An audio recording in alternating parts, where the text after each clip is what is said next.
momento especial que eu vivo na minha carreira, né? Defendendo as cores do Guarani, um time que hoje eu tenho um carinho especial e com certeza o time mais importante da minha carreira, onde eu estou vivendo grandes coisas, estou quebrando uma marca aqui na minha carreira, eu não tinha conseguido ainda. Felicidade imensa de poder estar defendendo essas cores, de poder estar jogando aqui. Fico feliz demais. Espero poder retribuir todo o carinho, todo o amor e toda a torcida que vem sendo depositada em mim. Espero honrar esse manto com todo o respeito e com todas as minhas forças.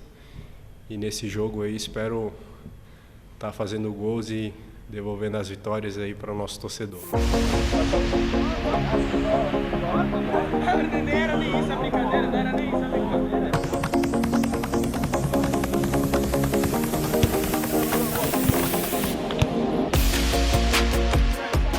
Com certeza o professor já nos passou muito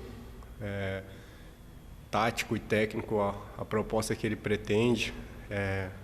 Como ele falou para a gente, trabalho dentro do campo, os resultados, a gente vai recuperar a confiança, fazer bons jogos.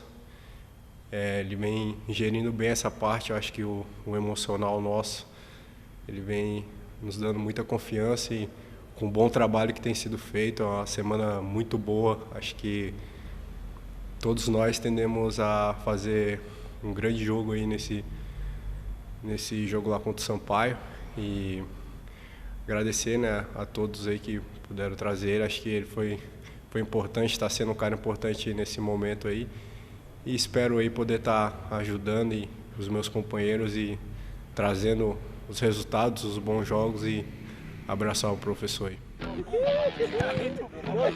3, 4.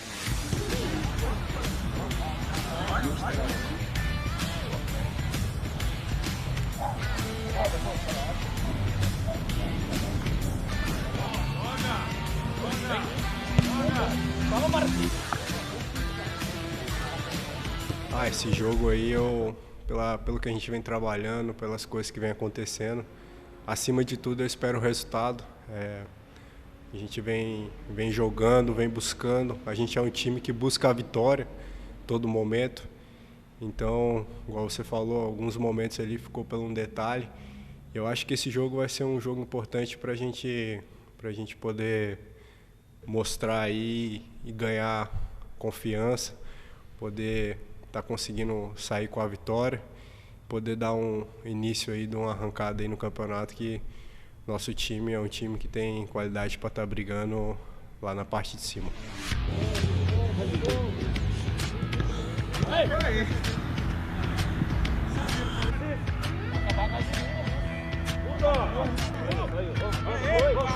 Bora!